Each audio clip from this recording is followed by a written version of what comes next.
Allez, monsieur Manzano, faut être sympa avec le football, là. C'est terminé, on plie bagage. Rideau, au revoir, merci. 0-0, peut-être le pire match de l'année. Qui prend fin? Salut à tous, salut chers fans de foot, salut chers Catalans. J'espère que vous allez bien, au moins physiquement, parce que mentalement, je suis sûr que ça ne va pas. Ça fait le 3e match de suite, sans marquer un but pour les hommes de Xavi, depuis le Classico face au Real, jusqu'au match aujourd'hui face à Retafe, en passant par celui au Camp Nou face à Girone. Alors les hommes de Xavi ont manqué d'inspiration et nous ont produit une piètre performance, un match ennuyeux de bout en bout. Je trouve que la seule chose intéressante dans ce match, c'était les supporters perchés dans l'arbre en première mi-temps qui essayaient de voir le match gratuitement. C'est tout ce que j'ai trouvé d'intéressant. Sinon, à part ça, j'avais vraiment envie que cette purge se termine et que je puisse vaquer à mes occupations. Il fallait s'attendre, je crois, dès l'entame de ce match, à ce que le match soit pourri. Parce que dès le début, on a eu le carton jaune sur une faute stupide de Gavi.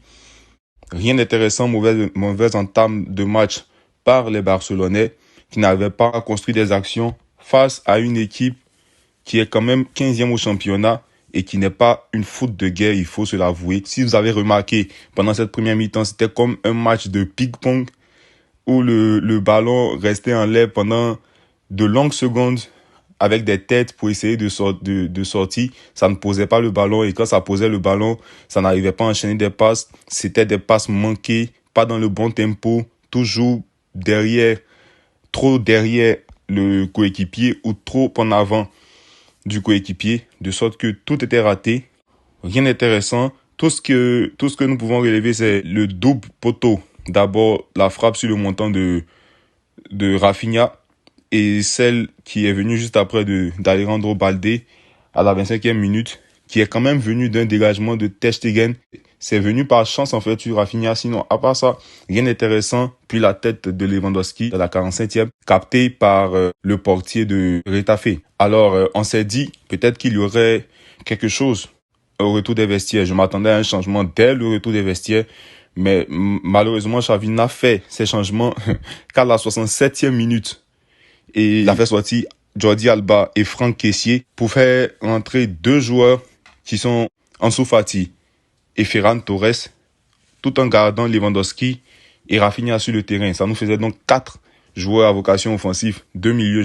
J'ai commencé à m'inquiéter. Mais je me suis dit, peut-être c'est pour booster l'attaque, pour pousser, pour essayer de faire quelque chose.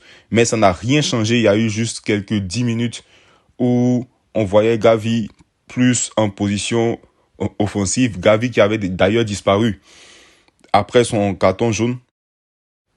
Rafinha, Lewandowski, ajouté à Ferran Torres et Ansu Fati, n'ont rien changé à ce match.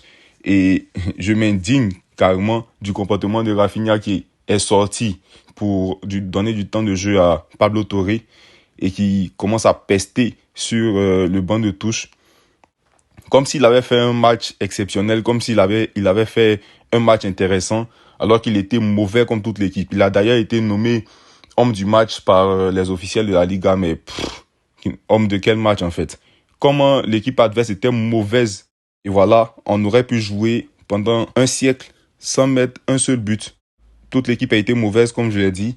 Et je pense que le seul qui peut être sorti du lot, mais avec vraiment la moyenne, 5,5 sur 10, c'est Balde qui a eu au moins le mérite d'oser, de percuter, de provoquer et qui a été même plus dangereux que ceux qui sont censés déséquilibrer l'adversaire, quoi. Voilà, il n'y a rien à redire par rapport à ce match. Un match inintéressant. Et franchement, on espère que Xavi pourra remobiliser ses hommes pour la prochaine confrontation face à l'Atlético de Madrid, qui est quand même une grosse équipe, 3e du championnat, et que les blessés aussi pourront revenir, comme Frenkie de Jong ou autres. Parce qu'il faut rappeler aussi que le milieu est carrément décimé avec la blessure en plus en première mi-temps, la 15e minute de Sergi Roberto qui a dû sortir. Il reste encore, si je ne me trompe pas, 9 matchs pour le titre. Et il faut se remettre la tête à l'endroit parce qu'on ne peut pas continuer comme ça. Si le Barça continue dans cette lancée, il va perdre le titre, tout simplement, ce que nous ne souhaitons pas. Et voilà, j'espère que ce débrief vous aura plu, même si nous sommes tous dégoûtés. Et je vous dis à la prochaine.